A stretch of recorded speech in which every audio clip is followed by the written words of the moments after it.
Hello and welcome. I'm Ariana Droz, and you're listening to Reprint, brought to you by the Temple News. This podcast gives readers an in-depth look into stories printed in this week's edition. Today, I'm sitting with Assistant Features Editor Ben DePalma to talk about his story about how students are finding comfort in LGBTQ+ organizations on campus. Later, I'll be sitting with Assistant Opinion Editor Wanya Irfan to talk about how consumerism has corrupted the way that we indulge in self-care. Hi, Ben. Hi. Thank you for coming and joining me today. Yeah, I'm excited. So you wrote your piece about how students have been finding comfort specifically in LGBTQ organizations on campus. Do you want to give a little bit of a brief summary about your piece? Yeah, so obviously there's been a lot of national scapegoating towards the LGBTQ community. The Trump administration has been targeting DEI specifically at schools, and recently got rid of the National Suicide Hotline for LGBTQ youth. So I was kind of curious to see how students are finding community on campus through LGBTQ. Yeah, and so I did see in your article you mentioned the discontinuation of services like the LGBTQ hotline.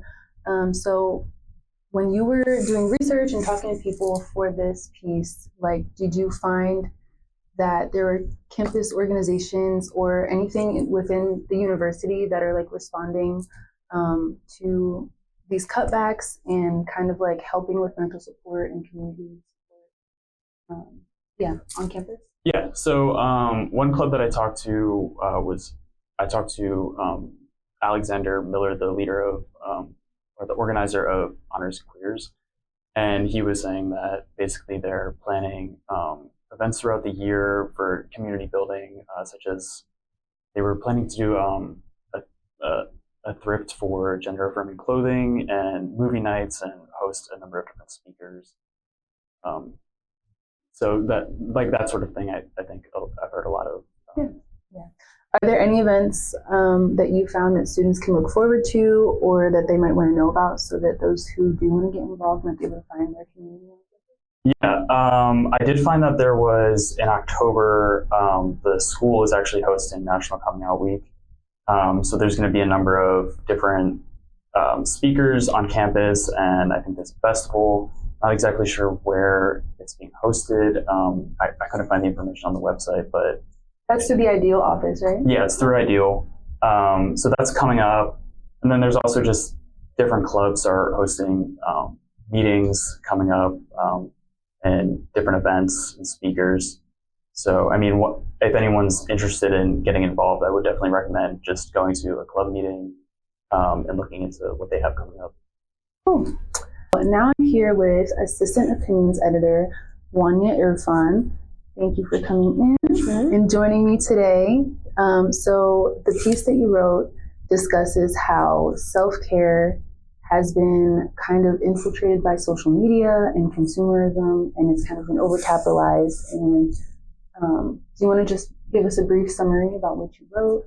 Yeah, so basically I wrote about how I feel like I mainly noticed a few years ago how there was a constant trend of just these high-end luxury brands that would always emphasize how certain skincare or self-care products are a must-have essential. And I would notice that they would advertise it in a way where it's so persuasive to the point where it kind of makes their audience or consumers feel like they need to have it in order to practice self-care. Literally, this idea kind of mainly stemmed from my younger sister because she was so influenced and wanted to buy all these skincare brands, and they were really expensive. So yeah, that's kind of where the idea came from and what it's kind of about, and how I feel like there's many alternatives for self-care, and it doesn't have to always consist around money. Yeah.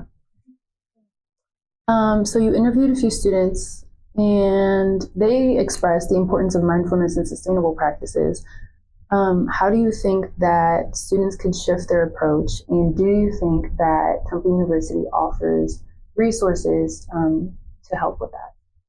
I honestly think that it's a matter of just picking up and being more aware of like media literacy, like just being aware of how certain things are presented and not falling victim to certain ads or the way that they kind of advertise their products. Because obviously, at the end of the day, it's the intention is to get business and to get people to want to buy it.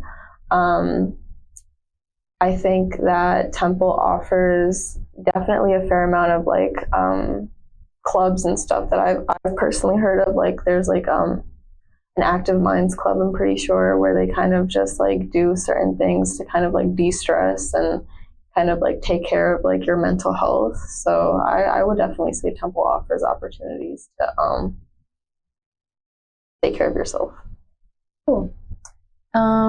Also, so the statistics that you presented towards the end of the article, I believe it said that most college students, like 60% of college students have at least one mental health issue. Okay. And I feel like that was an impactful statistic because I feel like I didn't realize it was like that big of a number. And when you were doing research and talking to people for this piece, were there any low-cost like care methods that you found that, or any that you might actually practice in your own self-care that you want to share? I mean, throughout my research, I definitely came across like definitely alternative, cheaper brands rather than the high-end luxury ones. I just feel like a lot of the hype is so surrounded around the luxury ones that it's like that's what people are so persistent on wanting to have. Just because it's something that's trending and their favorite influencers are using it. So, yeah, I definitely came across like alternative brands that could definitely be used. Something that I kind of practice in like my own personal life when it comes to like taking care of myself is journaling. I like to journal.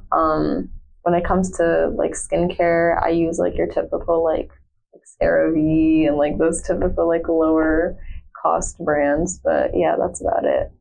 You had mentioned influencers and you mentioned them in your article.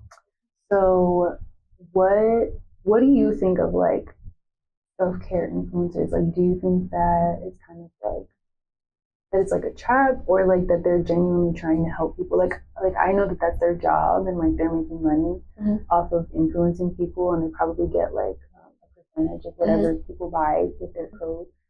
So, like, what do you think about? I think honestly it varies. Like, I'm not gonna sit here and like trash talk influencers. I know there's definitely some out there who genuinely try to give like alternative methods as to like what you can do that's more affordable. But then I also notice there's a pattern of certain influencers who kind of like their target audience typically is like younger teenage girls who don't exactly know any better and kind of just, it's kind of like monkey see monkey do. Like they're seeing this stuff online and then they also want to do the same thing. And then I'm also simultaneously seeing a bunch of like younger teenage girls on TikTok that are like doing like the get readies with me's and all that stuff. So it's just like, and they're using really expensive high end brands, and it's just like it's crazy to me. But no, I would definitely say like there's definitely influencers out there who mean well, but then I know there's definitely other influencers that just care about the money. Yeah.